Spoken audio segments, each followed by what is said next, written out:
지난 10월 1일 국군의 날 기념행사 열병식에서 한국군이 현무5를 최초로 선보인 후 전 세계가 술렁이고 있습니다. 특히 미국에서도 마찬가지로 최초로 공개된 현무5를 보고 화들짝 놀란 반응을 보이고 있는데요. 오죽하면 미국 내에서는 한미동맹에 대해 다시 살펴봐야 한다는 얘기까지 나오고 있다고 합니다. 그렇다면 미국 현지에서는 과연 어떤 얘기들이 오고 가고 있는 건지 함께 알아보러 가실까요? 잠깐 1초 만에 누를 수 있는 좋아요 버튼만 눌러주시면 영상 제작에 큰 힘이 됩니다. 안녕하세요. 저는 미국 워싱턴 DC에서 군사 전문 기자로 활동하고 있는 제이슨 밀러입니다. 30대 후반의 나이지만 벌써 10년 넘게 이 분야에서 일하다 보니 어느새 군사 전문가로 불리게 됐네요. 처음에는 그저 평범한 기자였는데 이제는 전 세계의 군사 행사에 초청받는 입장이 되었다는 게 아직도 가끔은 믿기지 않을 때가 있어요. 이번에 제게 정말 특별한 기회가 찾아왔습니다. 한국의 국군의 날 행사에 참석할 수 있게 된 거죠. 평소에도 한국의 군사력 증강에 대해 관심이 많았는데 이렇게 직접 볼 수 있게 되다니 정말 운이 좋았다고 생각해요. 한국에 도착하자마자 느낀 건 이 나라가 정말 빠르게 변화하고 있다는 거였어요. 제가 몇 년 전에 왔을 때와는 완전히 다른 모습이더라고요. 10월 1일 드디어 기다리던 국군의 날 행사가 시작됐습니다. 행사장인 서울공항에 도착하자마자 그 규모에 놀랐어요. 이게 군사 퍼레이드인지 엑스포인지 헷갈릴 정도로 거대하고 화려했거든요. 한국이 이렇게까지 군사력을 과시할 줄은 몰랐죠. 행사장 곳곳에는 한국의 최신 무기들이 전시되어 있었는데 그 중에서도 특히 눈길을 끈 건 K2 전차와 K9 자주포였습니다. 이미 폴란드를 비롯한 여러 나라에 수출되고 있다는 소식은 들었지만 실제로 보니 그 이유를 알 것 같더라고요. 디자인부터 성능까지 정말 완벽해 보였습니다. 그리고 제 눈을 사로잡은 건 바로 KF-21 전투기였어요. 스텔스 성능은 물론이고 최신 레이더와 무장 시스템을 갖추고 있다는 걸 익히 알고는 있었지만 한국이 이 정도 수준의 전투기를 만들 수 있다는 게 새삼 놀라웠습니다. 실제로 KF-21의 개발 과정에 대해 확인했을 때가 떠오르네요. KF-21은 한국이 독자적으로 개발한 첫 번째 전투기인데 이 프로젝트를 통해 한국은 고도의 항공기 설계 및 제작 기술을 확보했거든요. 이런 경험들은 단순히 한 대의 전투기를 만든 것 이상의 의미가 있죠. 하지만 이 모든 것들을 압도하는 건 바로 행사의 마지막에 등장한 현무5였습니다. 처음 이 미사일을 봤을 때 솔직히 말해서 충격 그 자체였거든요. 크기부터가 믿기지 않더군요. 제가 지금까지 본 어떤 미사일보다도 컸거든요. 그리고 엄청난 굵기까지 정말 괴물이라는 단어가 딱 맞는 것 같았습니다. 일반적인 미사일의 2배는 되어 보였거든요. 더 놀라운 건 이 거대한 미사일을 운반하는 발사 차량이었어요. 이런 발사 차량들은 텔이라고 부르는데 현무5의 텔은 구축으로 이루어져 있는 게 인상적이었죠. 그런데 기동하고 있던 현무5가 갑자기 말도 안 되는 움직임을 보여주는 거 아니겠어요? 마치 개가 옆으로 걷는 것 같은 모습을 보여주더라고요. 저 거대한 차량이 저런 움직임을 보여줄 수 있다는 게 믿기지 않았죠. 보통 차량의 바퀴들은 앞바퀴만 회전이 되도록 설계된 데 반해 현무5의 텔은 전체 바퀴가 45도 각도로 회전하도록 설계된 덕분에 가능한 움직임이었습니다. 안 그래도 미사일 자체의 크기와 무게도 엄청날 텐데 저런 설계 덕분에 기동성도 놓치지 않은 모습에 저는 현장에서 말 그대로 소름이 돋고 말았습니다. 한국이 대체 어떤 생각을 가지고 있길래 저런 괴물을 만들어낸 건지 아직까지도 그 장면이 머릿속을 떠나지 않네요. 이런 특별한 설계는 현무5의 운용 능력을 크게 향상시킨다고 생각합니다. 좁은 도로나 복잡한 지형에서도 유연하게 움직일 수 있어 적의 공격을 피하거나 최적의 발사 위치를 선정하는 데 큰 도움이 될 테니까요. 또한 이런 기동성은 미사일의 생존성을 높이는 데도 중요한 역할을 하죠. 현무5의 성능을 들었을 때도 충격적이었습니다. 탄두 중량이 무려 8라고 하더라고요. 세계에서 가장 무거운 탄두를 장착한 미사일이라는 건데 주목해야 하는 건 단순한 탄두 중량이 아니라 그 움직임이었습니다.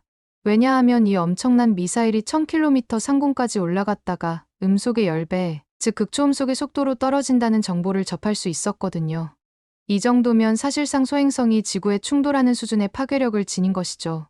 이런 극초음속 능력이 무서운 이유는 현대 미사일 방어 시스템을 무력화시킬 수 있는 중요한 요소이기 때문입니다.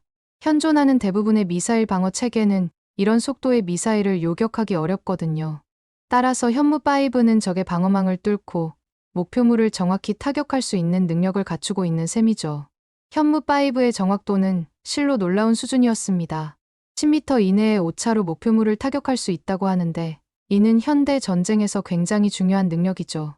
왜냐하면 이런 정밀도가 있어야 민간인 피해를 최소화하면서 군사 목표만을 정확하게 타격할 수 있기 때문이에요.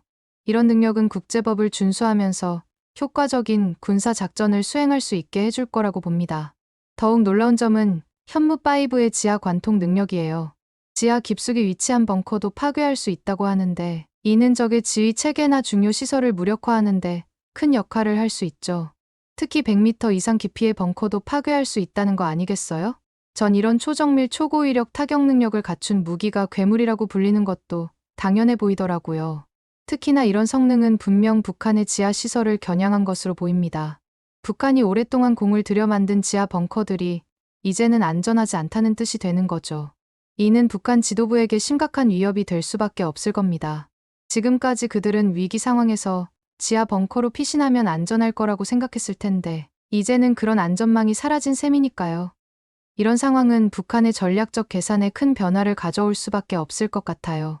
북한 입장에서는 군사 전략, 특히 위기 상황에서의 대응 방식을 완전히 재고해야 할 테니까요. 현무5는 분명히 한반도의 군사적 균형을 크게 바꿀 수 있는 요소가 될 수 있을 거예요. 최근 북한의 도발 행위를 생각해보면 현무5의 공개 시기가 더욱 의미 있어 보입니다. 북한이 최근 수천 개의 선전물과 오물들을 풍선에 매달아 남한으로 보내는 저급한 행위들을 이어가고 있는데 이런 저급한 도발에 대해 한국이 강력하게 대응하겠다고 경고했는데도 멈추지 않으니 보란듯이 현무5를 공개한 거잖아요. 현무5의 공개는 이런 맥락에서 볼 때 북한에 대한 강력한 경고 메시지로 해석될 수 있을 것 같습니다. 당신들이 계속해서 이런 도발을 한다면 우리는 이런 강력한 무기로 대응할 준비가 되어 있다는 의미로 받아들여질 수 있겠죠. 또한 북한의 핵 위협에 대한 대응책으로도 볼 수 있을 거고요. 북한이 계속해서 핵무기를 과시하고 있는 상황에서 한국은 핵무기는 없지만 현무5와 같은 첨단 재래식 무기로 충분히 대응할 수 있다는 것을 보여주고 싶었던 것 같아요. 사실 저는 현무5의 위력을 생각해보면 정말 무섭습니다. 얼마 전 이스라엘이 헤즈볼라 지도부를 타격할 때 사용한 벙커버스터의 위력만 해도 대단했거든요. 보신 분들은 아시겠지만 현장 사진이 정말 끔찍했거든요. 현장에는 커다란 구덩이 하나만 덩그러니 남아있었죠. 그 외에는 전부 사라진 채로 말이에요. 당시에 이스라엘이 사용한 벙커버스터는 GBU 28이었어요. 이 폭탄의 무게가 2268kg에 달하죠. 그런데 현무5는 탄두 중량만 8톤이나 되는 데다가 음속의 10배가 넘는 극초음속으로 낙하하면서 엄청난 운동에너지까지 더해지는 방식이니 이런 무기의 존재 자체가 전쟁 억지력으로 작용할 수 있겠죠. 특히 북한 입장에서는 현무5가 핵무기보다 더 위협적으로 느껴질 수 있을 것 같아요.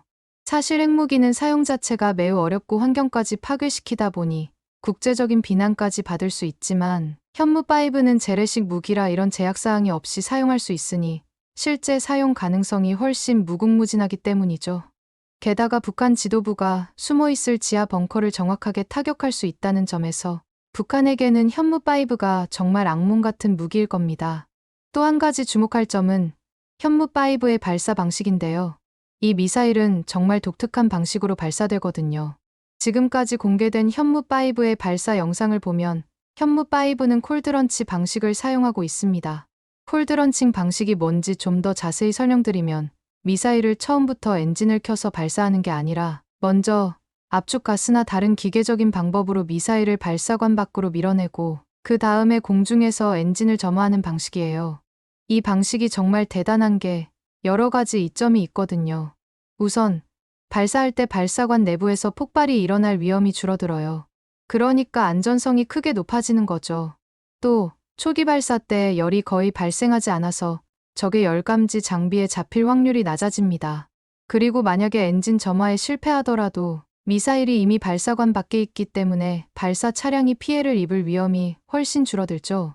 이런 특징들 때문에 현무5의 생존성이 엄청나게 높아지는 거고요. 하지만 이 방식을 구현하는 게 결코 쉬운 게 아니라는 게 중요합니다. 공중에 떠 있는 상태에서 엔진을 점화해야 하니까 엔진의 신뢰성이 정말 중요하고 점화 시스템도 완벽해야 하거든요. 또 미사일이 발사관에서 나오는 단계와 공중에서 엔진이 점화되는 단계, 이 두 단계를 정확하게 제어해야 하니까 정말 복잡한 제어 기술이 필요합니다. 이런 복잡한 기술 때문에 미사일 설계가 더 어려워지고 제작 비용도 올라가게 되죠. 반면에 일반적인 핫 런치 방식은 구조가 단순해서 비용 효율이 좋아요. 그럼에도 불구하고 한국이 이 복잡한 방식을 선택한 건 그만큼 전략적인 이점이 크다고 판단했기 때문일 거라고 봅니다.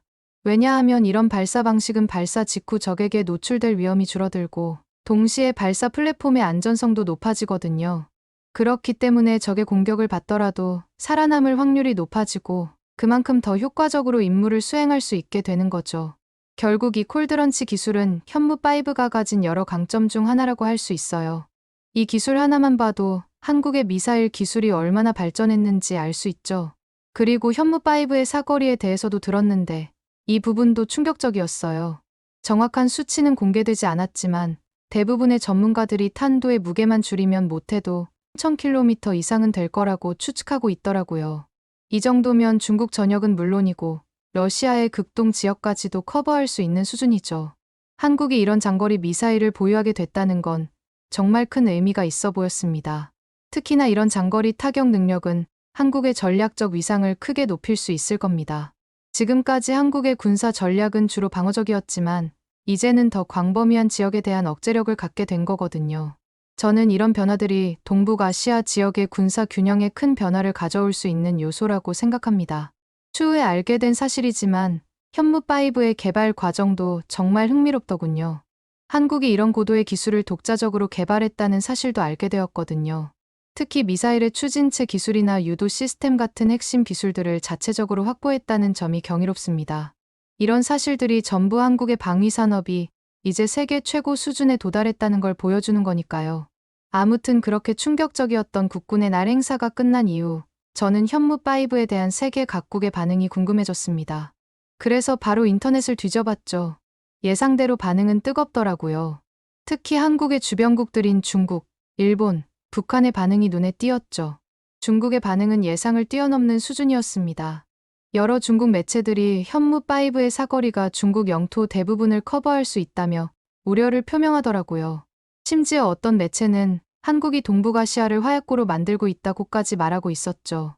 중국이 이렇게 민감하게 반응하는 걸 보니 현무5가 얼마나 위협적인 무기인지 다시 한번 실감할 수 있었어요. 중국 관영 매체인 환구시보는 한국의 현무5 미사일은 명백히 중국을 겨냥한 것이라며 강하게 비난하고 있었습니다. 중국에서는 현무5가 한반도 방어를 위한 것이라는 한국의 주장을 전혀 믿지 않는 것 같았죠. 특히 현무5의 사거리가 중국의 주요 도시들을 모두 커버할 수 있다는 점을 강조하면서 이는 지역 안보에 심각한 위협이 된다고 주장했습니다. 중국 군사 전문가들의 분석도 흥미로웠어요. 그들은 현무5가 기술적으로 ICBM, 즉 대륙간 탄도미사일로 얼마든지 개량될 수 있다고 보고 있더라고요. 이는 한국이 언제든 핵무기 운반 능력을 갖출 수 있다는 뜻이죠. 이런 반응들로 볼 때 중국은 현무5를 단순한 재래식 무기 이상으로 보고 있는 것 같았습니다.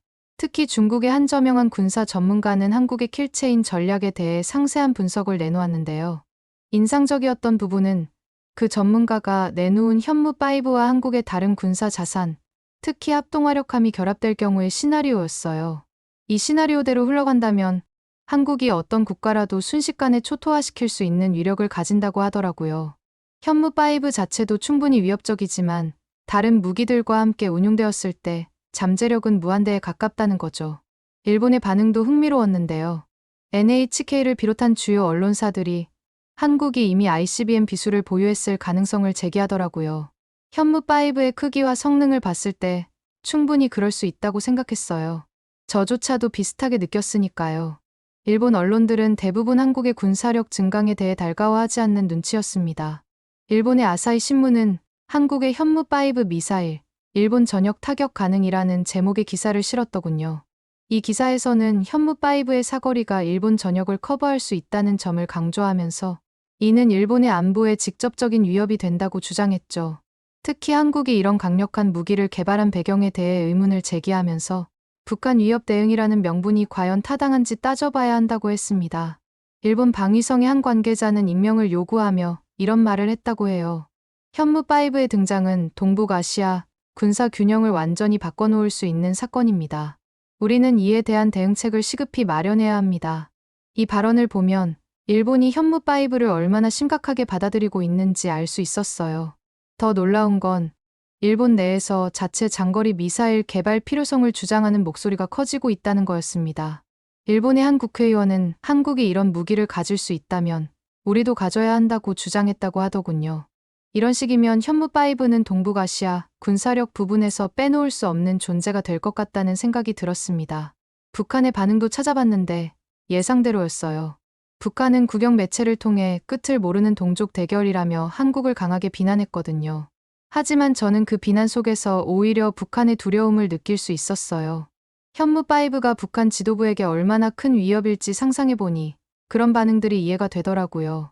북한 노동신문은 남조선 호전 세력들이 동족을 겨냥한 괴물 무기를 선보이며 전쟁 광기를 부리고 있다고 비난했습니다. 특히 현무5의 벙커 파괴 능력을 언급하면서 이는 명백히 북한 지도부를 겨냥한 것이라고 주장했죠. 이런 걸 보면 아마 지금쯤 북한 지도부들은 벌벌 떨고 있지 않을까 싶습니다. 흥미로운 건 북한 매체들이 현무5의 성능에 대해 상당히 구체적으로 언급했다는 거예요. 이는 그들이 이 무기에 대해 얼마나 예의주시하고 있는지를 보여주는 것 같았어요. 특히 음속의 10배 이상의 속도로 낙하하는 괴물 미사일이라는 표현을 쓴 걸 보면 북한이 현무5의 위력을 정확히 인지하고 있다는 걸 알 수 있었습니다. 그만큼 예의주시하고 있다는 반증인 거죠. 북한에서도 새로운 미사일 개발에 박차를 가하고 있는 것으로 보이는 상황이긴 합니다. 지난달 화성포 11다 4.5라는 신형 전술탄도 미사일의 시험 발사를 성공적으로 마쳤다고 발표했죠. 북한에서는 이 미사일이 4.5톤급의 탄두를 장착할 수 있다고 주장하고 있지만 실제로는 사실상 한국의 이전 세대 미사일인 현무포에도 못 미치는 것으로 확인되는 상황입니다. 아마 이런 상황들이 북한에게 상당한 압박으로 작용되겠죠. 한편 러시아의 반응도 눈여겨볼 만했어요. 러시아 국영 TV에서는 한국의 현무5, 미국의 지원 없이는 불가능한 기술이라는 제목의 보도를 내보냈더라고요. 이는 한국의 독자적인 기술력을 인정하지 않으려는 태도로 보였지만 동시에 현무5의 위력을 간접적으로 인정하는 것으로도 볼 수 있었어요. 러시아의 군사 전문가인 이고르 코로첸코는 이런 말을 했더군요.